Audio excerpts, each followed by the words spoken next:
نحمده ونصلي على رسوله الكريم أما بعد فأعوذ بالله من الشيطان الرجيم بسم الله الرحمن الرحيم قال رسول الله صلى الله عليه وآله وسلم المؤمن القوي خير وأحب إلى الله من المؤمن الضعيف أو كما قال عليه الصلاة والسلام.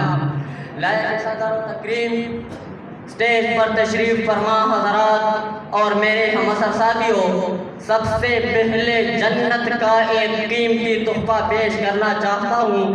السلام علیکم ورحمۃ اللہ وبرکاتہ. آج مجھے اس عظیم الشان مجلس میں جس موضوع پر لب کشائی کا موقع ملا ہے وہ ہے المؤمن القوی اور اسلام میں قوت کی فضیلت. سامعین محترم، اگر ہم آج کے دور میں نظر ڈالیں تو اس موضوع سے کوئی باخبر نہیں ہے اور نہ اس موضوع کی طرف کوئی توجہ دیتا ہے کہ اسلام میں قوت کی بھی ضرورت ہوتی ہے. حالانکہ اللہ تعالیٰ نے قرآن مجید میں صاف ارشاد فرمایا وَأَعِدُّوا لَهُم مَّا اسْتَطَعْتُم مِّن قُوَّةٍ، امر کے سینے کے ساتھ واجب اور وصیت کے ساتھ جب ہمیں حکم دیا گیا کہ تم تیر اندازی سیکھو جتنی بھی ہو سکتی ہے، تو معلوم ہوا کہ اللہ تعالیٰ نے ہمیں حکم دیا کہ ہمارے انگلیاں مضبوط ہو، ہماری کلائیاں مضبوط ہو، ہمارے بازوں کے پٹے مضبوط ہو، ہماری کمر مضبوط ہو، ہماری ٹانگیں مضبوط ہو. اور یہ حکم اللہ تعالیٰ نے دیا. اللہ تعالیٰ نے تیر انداز بننے کا حکم دیا، بڑے سے بڑا تیر انداز بننے کا حکم دیا. اور بڑا تیر انداز وہی بن سکتا ہے جس کی یہ سب چیزیں مضبوط ہو. سامعین محترم، قرون اولیٰ کے اسلامی لشکروں کی طاقت کا جائزہ لے.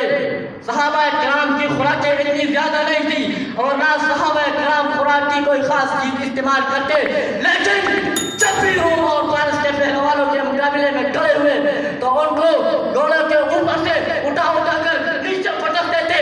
مکہ مکرمہ کا ماحول دیکھو، مدینے کا ماحول دیکھو، سستی نام کی کوئی چیز وہاں نظر نہیں آتی. ہر شخص اللہ کی دین کے نصرت کے لیے تیار ہوا ہے، اپنے جسم کو پولاد بنایا ہے اور جس کا مضبوط کیا ہے، اور اس مضبوطی کو انہوں نے ایک مقصد بنا کر اس کے لیے محنت کی. حضرت ابوبکر صدیق رضی اللہ تعالیٰ عنہ، حضرت عمر فاروق رضی اللہ تعالیٰ عنہ نے اپنے گورنروں اور سالاروں کرام جو خطوط لکھے ان میں ہر اس چیز سے منع فرمایا گیا جو انسان کے جسم کو کمزور بناتا ہے، سست بناتا ہے، اور ہر اس چیز کا حکم دیا گیا جو انسان کے جسم کو طاقتور بناتا ہے، چست بناتا ہے. خود نبی کریم صلی اللہ علیہ وآلہ وسلم نماز کے بعد باقاعدہ دعا میں فرمایا کرتے تھے اللہم انی اعوذ بک من العجز والکسل. یہ غافی تیرے پوری سرار بندے جنہیں تو نے بخشا ہے ذوق خدائی، دنیا میں ان کی ٹوکر سے صحرا اور دریا سمٹ کر پہاڑ کی حیبت خراج.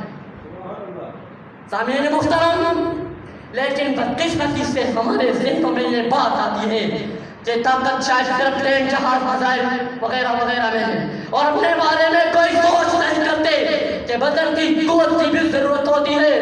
اللہ کے بندو، اللہ کے بندو، المؤمن القوی کی دعوت دینا یہ کوئی نئی دعوت نہیں ہے، یہ کوئی بیکار نہیں ہے، یہ کوئی معمولی دعوت نہیں ہے، یہ قرآن کریم کی دعوت ہے. قرآن کریم نے سورہ انفال ہے، مال غنیمت طاقت سے ملتا ہے، سورہ برات ہے، سورہ ممتحنہ ہے، سورہ حدید ہے، لوہے کی سورت، سورہ صف ہے، سورہ ممتحنہ ہے، سورہ نصر ہے، سورہ فتح ہے، اور بہت المؤمن القوی کی دعوت دینا یہ نبی کریم صلی اللہ علیہ وآلہ وسلم کی سنت ہے اور یہ ہمارے خلفائے راشدین کی تحقیقی نصیحت ہے.